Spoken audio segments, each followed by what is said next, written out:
how to show quantity box for products on your store on Bigcommerce easy and quick. Hello guys, in today's video I'm gonna show you how to show it or hide it. First open your browser,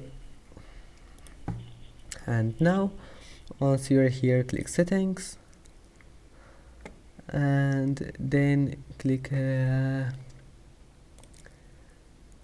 this one here, website, and if you can't find it here, all you need to do just type website and you will find it.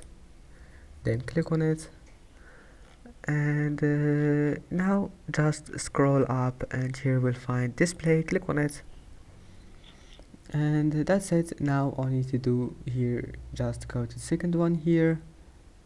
You can turn it off or on, and that's it, just by one click, and then click save. Don't forget this one,